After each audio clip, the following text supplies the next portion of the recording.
الحمد لله رب العالمين والصلاة والسلام على أشرف الأنبياء والمرسلين نبينا محمد صلى الله عليه وسلم وعلى آله وأصحابه أجمعين ثم بعد সকল প্রশংসা ও মহান রব্বুল আলামিনের জন্য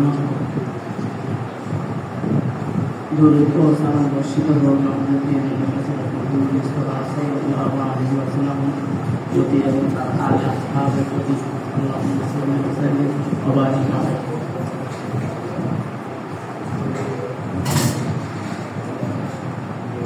আলহামদুলিল্লাহ, সকলকে মাদ্রাসার পক্ষ থেকে মাদ্রাসায় উপস্থিত হওয়ার জন্য সকল অভিভাবক বন্ধুদেরকে মাদ্রাসার পক্ষ থেকে শিক্ষকদের পক্ষ থেকে অভিনন্দন জানাচ্ছি। যারা আসছেন এবং যারা আসেনি তাদেরকে খবরগুলো পৌঁছিয়ে দিবেন যে কোনো মাধ্যমে। আলহামদুলিল্লাহ, আমরা দিনী পরিবেশে আসছি, আমাদের সন্তান সন্ততি দিনী পরিবেশে দিয়েছি। এটা একটা মহান রব্বুল আলামিনের বড় নিয়ামত। টাকা থাকলে যে লেখাপড়া করাইতে পারে এবং টাকা না থাকলে, অর্থ না থাকলে লেখাপড়া করাইতে পারে না, এটাও অসম্ভব।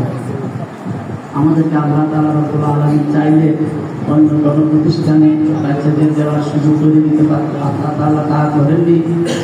এমন একটি মজলিস, এমন একটি প্রতিষ্ঠানে দিয়েছেন যেটা নবীওয়ালা রাসূল সাল্লাল্লাহু আলাইহি ওয়াসাল্লামের এবং আল্লাহ রাব্বুল আলামিনের কর্তৃক এবং আলহামদুলিল্লাহ এটা ছিল। তো আমাদের মুখ্য উদ্দেশ্য এবং আমাদের সফলতা আসার জন্য আমাদের কিছু করণীয় রয়েছে, যেগুলো আমাদের পালন না করলে নয়। ছাত্র এবং অভিভাবক, শিক্ষক সহ তিনটি সমষ্টি মিলে আমাদের লেখাপড়া উন্নতি হওয়ার লক্ষ্য দেখা দিবে।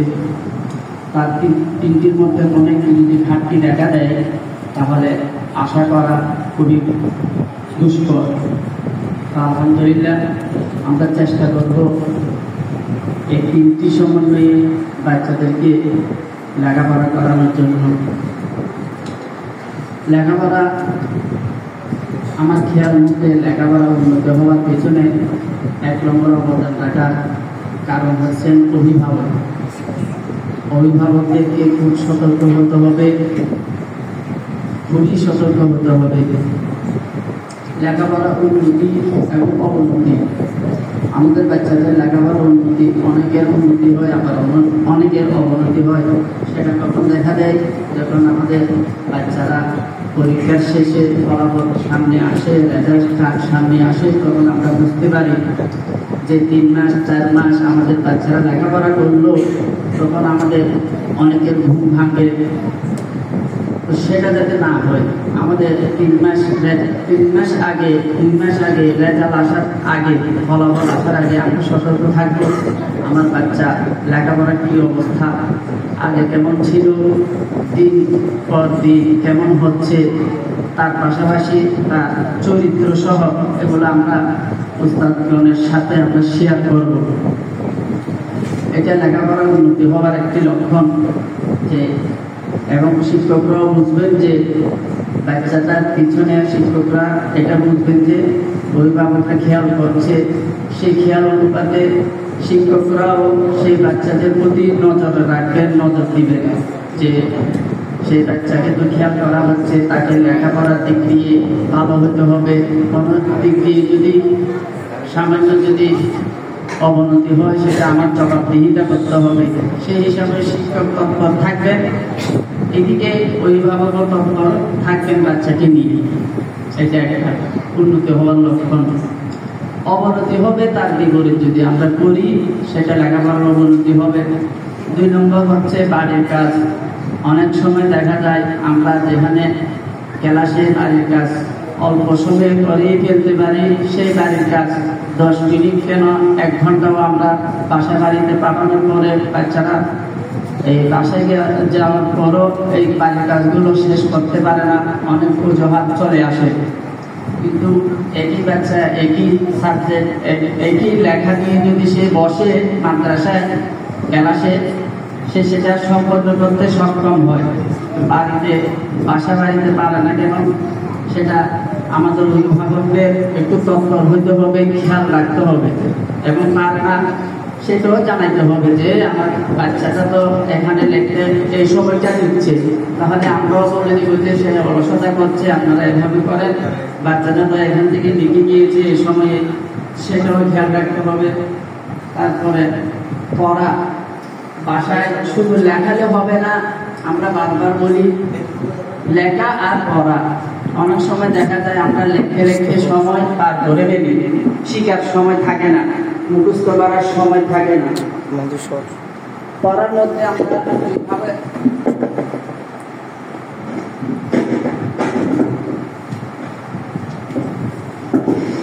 দুই ভাগে ভাগ করে থাকি, একটি হচ্ছে মৌখিক পড়া, আরেকটি হচ্ছে লিখিত।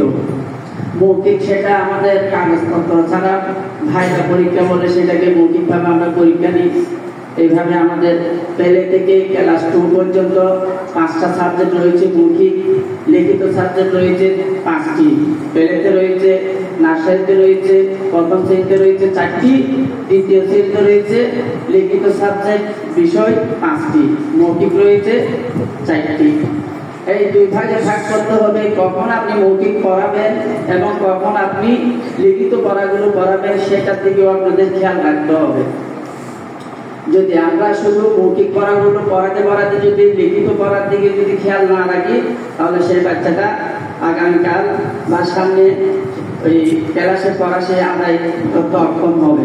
ওইদিকেও আপনাদের খেয়াল রাখতে হবে। শুধু মৌখিক পড়ার পাশাপাশি ওই লিখিত পড়াগুলো আপনাকে আদায় করে নিতে হবে অভিভাবককে। 3 নম্বর হচ্ছে বাসায় মৌখিক পড়া। অনেকেই পড়ে, আবার অনেকেই পড়ে না। কখন পড়ে কখন পড়ে না, অনেকেই মাগরিবের সময় পড়ে, অনেকেই সেই লেখা পড়ে লিখতে থাকে মাগরিবের পরে।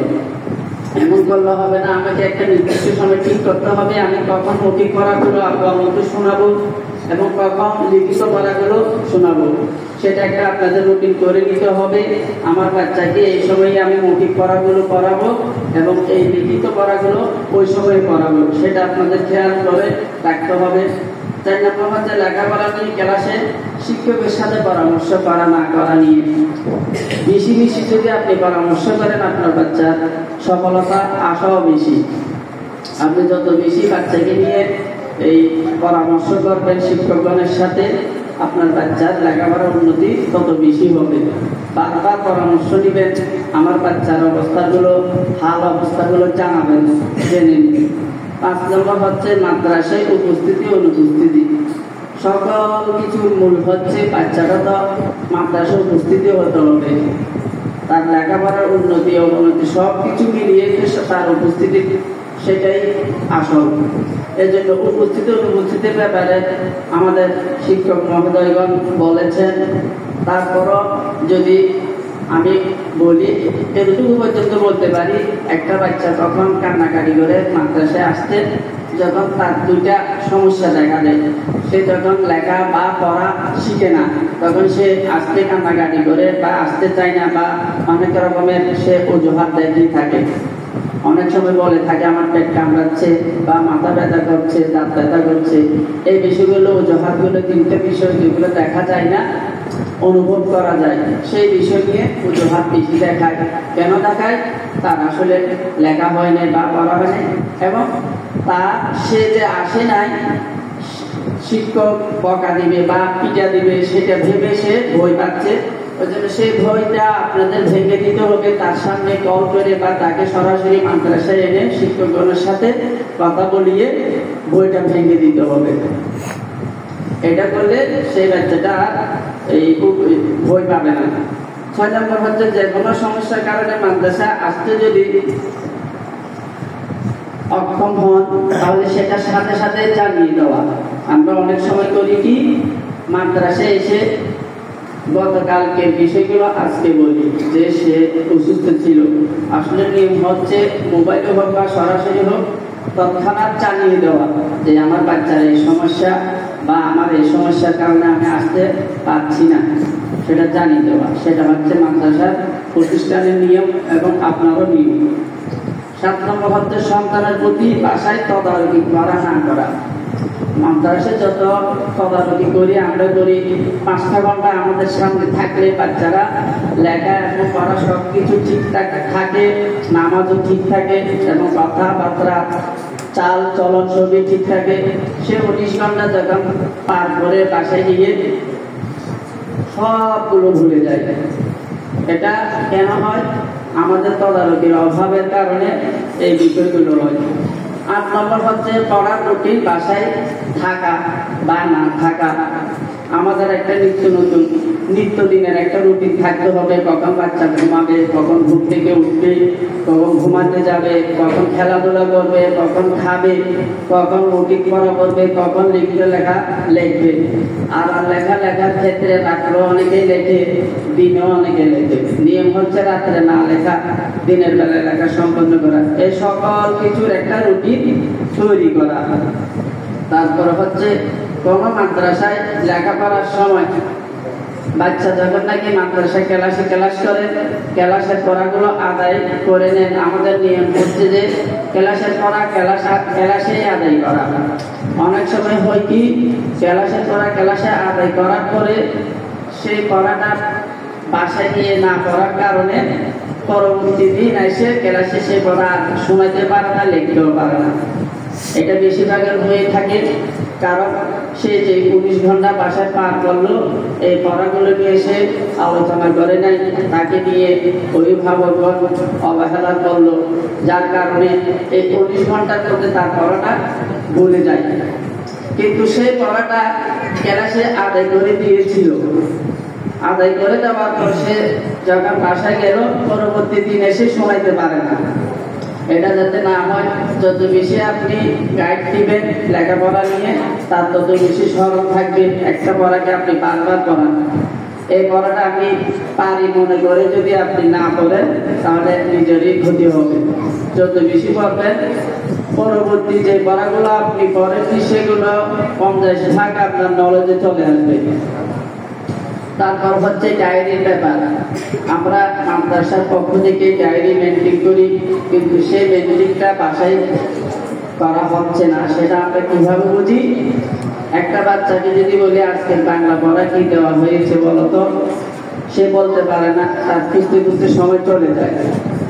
2য় শ্রেণীর কথা বলি, 1ম শ্রেণীর বাচ্চারা তো ছোট, পেলে নর্সারিরা ছোট, 2য় শ্রেণীর বাচ্চারা একটু বুঝদার সমঝদার, তারা পর্যন্ত ডায়েরিটা খুঁজে পায় না, বইয়ের পড়াটা খুঁজে পায় না, পৃষ্ঠা নম্বর খুঁজে পায় না। এটা হয় কি কারণে? যেভাবে ডায়েরিটা ব্যাগের মধ্যে ঢুকিয়ে দিয়েছে সেভাবেই রেখে দিয়েছে, সেটা আর বের করা হয় নাই। ডায়েরি লিখতে, একটা বাচ্চা ডায়েরি লিখতে কমে আমাদের 2 থেকে 3 মিনিট সময় লাগে। 9টা সাবজেক্ট আমরা প্রতিদিন ডায়েরিগুলো লিখে দিই। এই ডায়েরিগুলো আপনাদের মেনটেন করতে হবে। ডায়েরি অনুযায়ী পৃষ্ঠা নম্বর দেওয়া থাকে, সেখানে কোথায় কম করা রয়েছে সবগুলো দেওয়া থাকে। আপনাদের শুধু করতে হবে কি, বাচ্চাকে নিয়ে একটু সময় দিতে হবে। যদি না বুঝেন, মাদ্রাসায় পরামর্শ নিতে হবে যে আমি তো এটা বুঝছি না, সেটা শিক্ষকগণের সাথে পরামর্শ নিতে হবে। আশা করি কথাগুলো আপনারা খেয়াল রাখবেন। আমি আজ আমার বক্তব্য বেশি দীর্ঘ না করে এখানে সম্পন্ন করছি। আসসালামু আলাইকুম ওয়া রাহমাতুল্লাহি ওয়া বারাকাতুহু।